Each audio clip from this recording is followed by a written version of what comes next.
pejuang yang ada di monumen ini terjadi pada tanggal 22 Juli 1947. Kita harus mengenal terlebih dahulu siapakah Bapak Soekartio itu. Putra daripada Bapak M. Cokrosemutro, mantan Wedono Lumajang. Beliau mempunyai putra yang termasuk di dalam sejarah perjuangan Lumajang, yaitu satu, Cokrosujono yang gugur di Jembatan Drandal sebagai pahlawan pertama untuk Lumajang. Bapak Soekartio adalah dilahirkan pada waktu masa zaman VOC. What this meaning VOC? The VOC is Verenigde Oost-Indisch Compagnie. Artinya Verenigde itu adalah negara sarekat. Apakah yang dimaksud sarekat itu oleh Nederland, antaranya Nederland dengan Indonesia yang dikuasai oleh Nederland. Kemudian Oost-Indisch. Oost-Indisch ini adalah Indonesia yang dimaksud. Kemudian Company. Company itu adalah serikat dagang. Jadi semua serikat dagang dari Nederland itu dibawa ke sini untuk membangun Indonesia. Terutama pada waktu Danres. Selanjutnya para hadirin, sebelum kita kembali kepada masalah Soekartio, Mayor Jenderal Soekartio itu dilahirkan juga pada waktu zaman VOC oleh seorang Bapak Cokrosemutro, mantan Wedono Lumajang.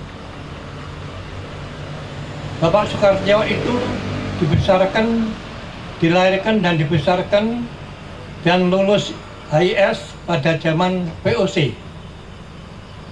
Kemudian datanglah Dai Nippon dari negara matahari terbit. Itu Pak Soekartio matur kepada ayahanda ingin menjadi tentara. Keinginannya itu direstui. Akhirnya pada saat itu ada pendaftaran untuk pendidikan calon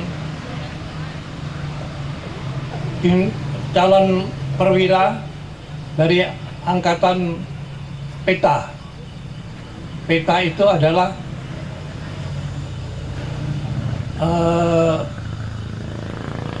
pembela tanah air. PETA itu pembela tanah air. Jadi pada waktu itu Dai Nippon Jepang membentuk beberapa puluh batalion di Indonesia ini untuk membantu perjuangannya mempertahankan Indonesia dari sekutu.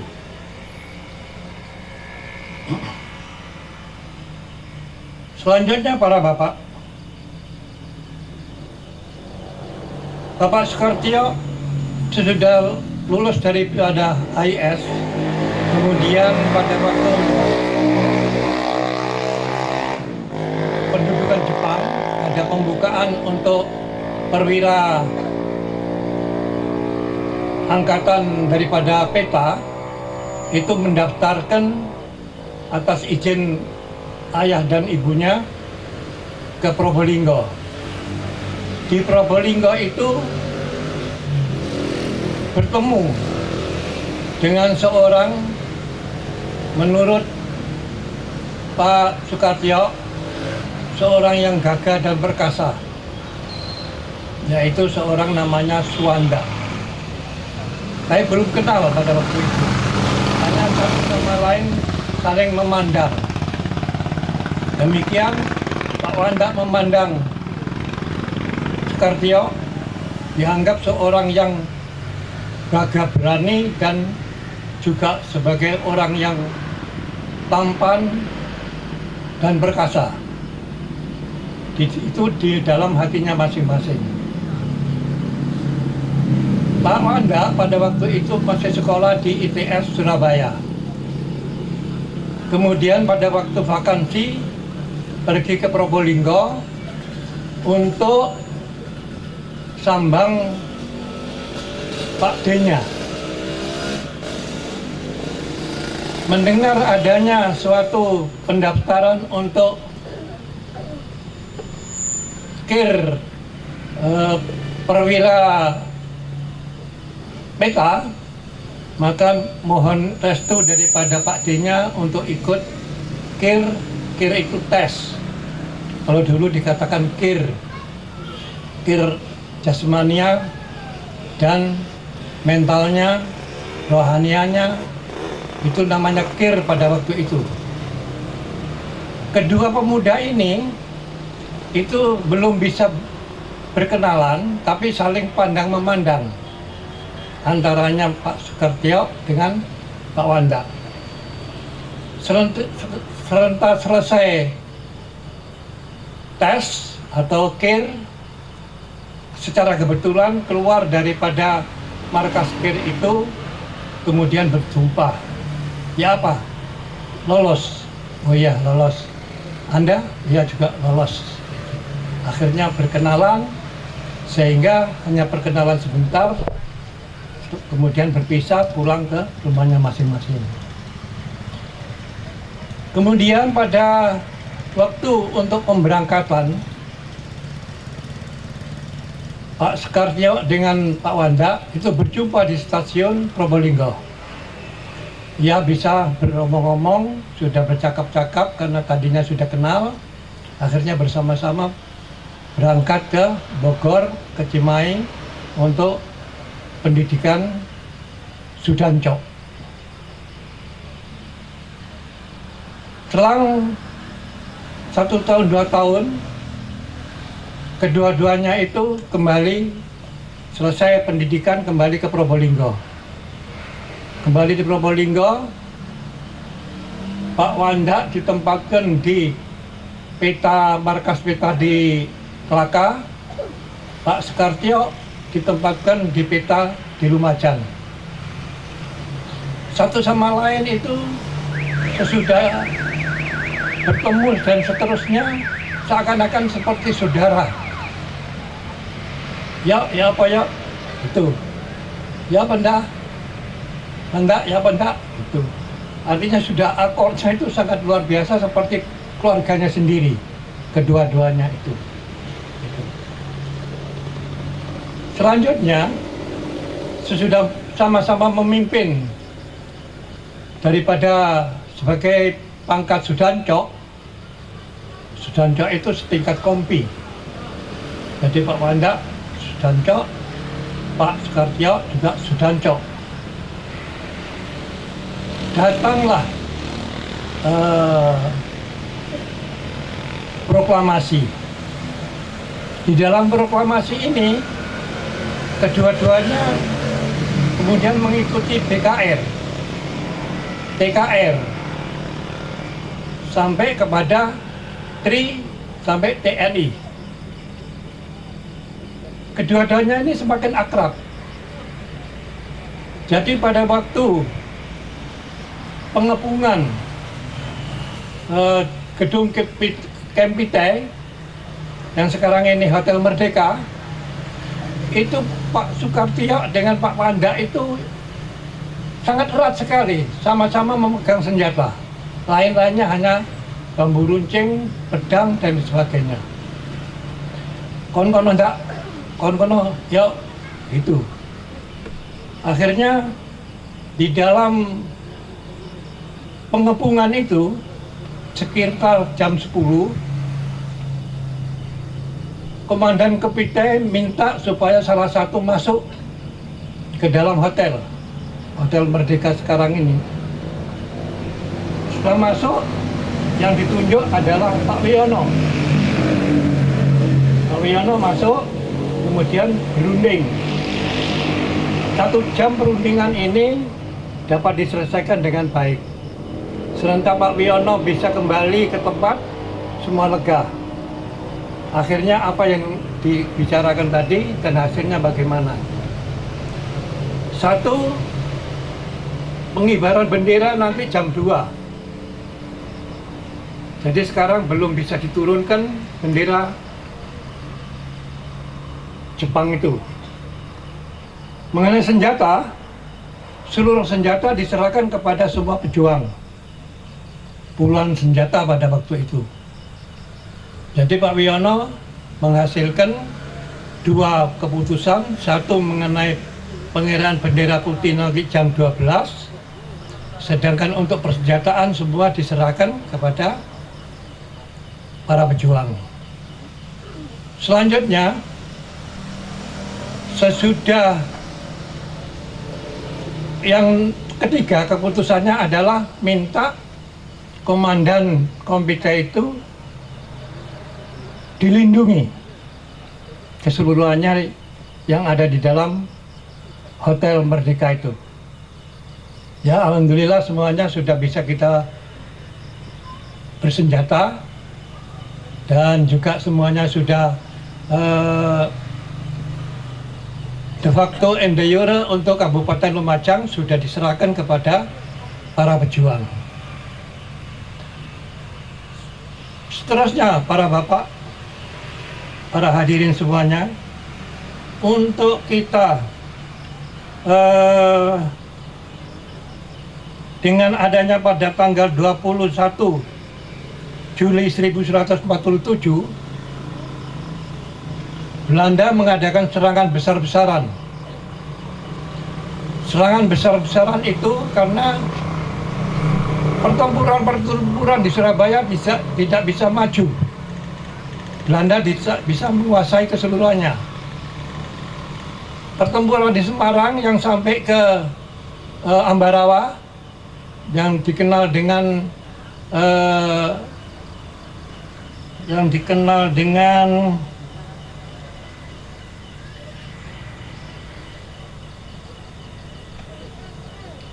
Palagan Ambarawa, yang dipimpin oleh Kolonel Sudirman sebelum menjadi Panglima.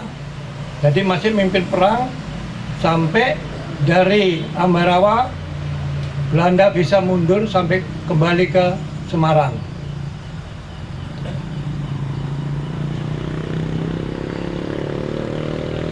Pada tanggal 21 Juli 1947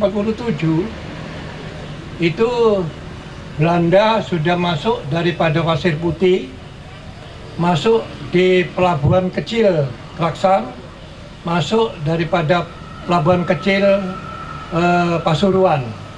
Pasuruan maksudnya langsung ke Malang. Dari Kraksan itu mau masuk ke Probolinggo dan sampai ke Lumajang.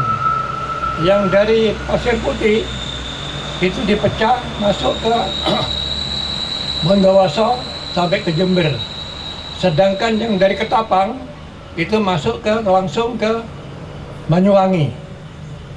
Itu serangan Belanda pada tanggal 21 Juli 1947. Di dalam pertempuran ini, Belanda sebetulnya untuk kita adalah sebagai agresi, tapi Belanda tidak mau dikatakan agresi karena menganggap Indonesia ini adalah milik Nederland.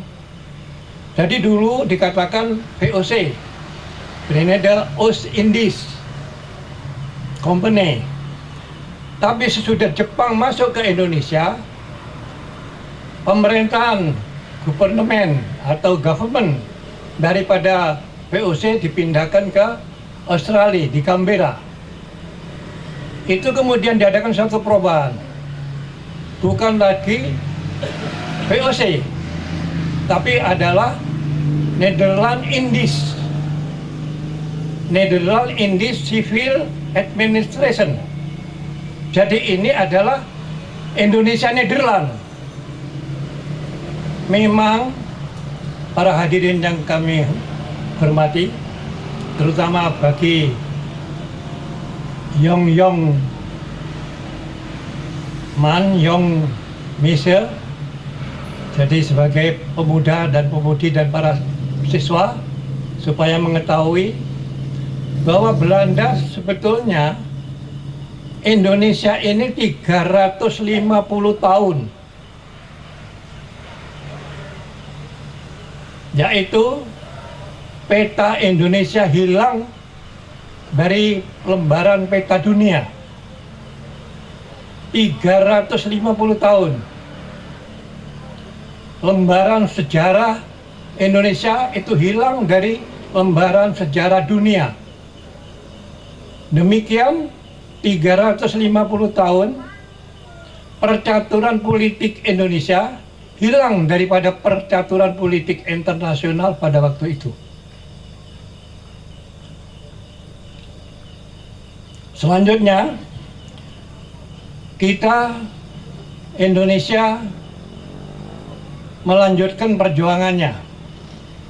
Belanda menguasai Indonesia itu justru karena sudah menundukkan, mengalahkan, yaitu pahlawan-pahlawan kita, pejuang-pejuang kita seperti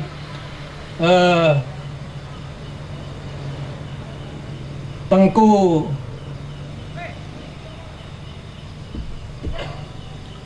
siapa yang dari Aceh itu? Tengku Umar dengan Tudjadin. Kemudian Imam Bonjol mengalahkan si Singamaraja, mengalahkan sultan-sultan, termasuk juga Diponegoro, Sultan Agung dan sebagainya, juga Patimura di Maluku dikalahkan, Pangeran Antasari pun juga dikalahkan. Akhirnya VOC menguasai Indonesia. Dengan penguasaan Indonesia itu, sesudah dirubah menjadi Nederland Indies, ini supaya mata dunia tahu bahwa ini adalah Nederland Indies, Nederland Indonesia. Kalau tadi Oost-Indies, kemudian dirubah menjadi Nederlands Indies. Ini pada waktu proklamasi di Den Haag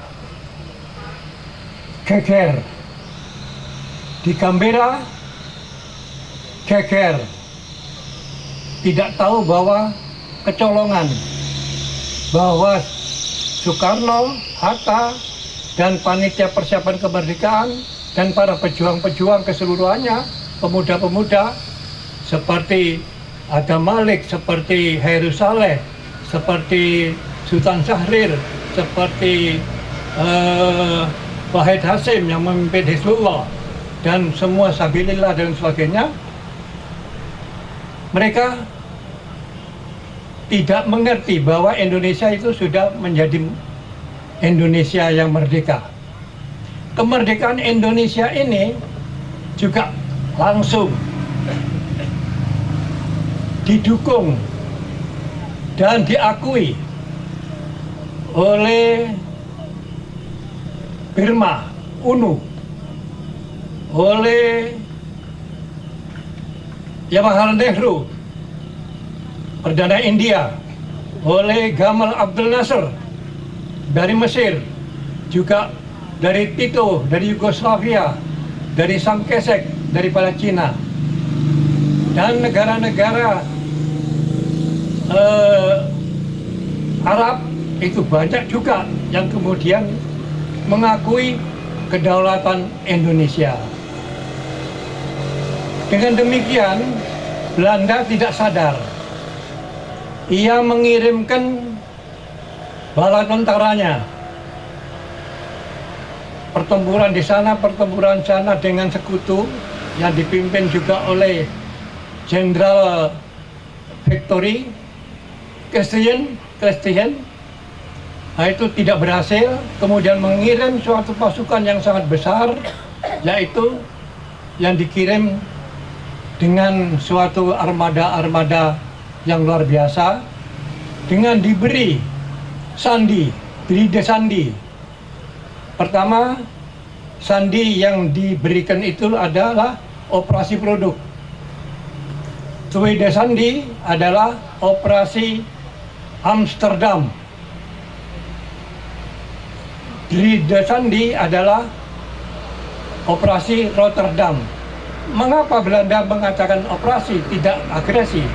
Karena ini dianggap negaranya sendiri. Sedangkan Bung Karno dengan Bung Hatta dengan semua pejuang di Indonesia itu dianggap pemberontakan terhadap Nederland.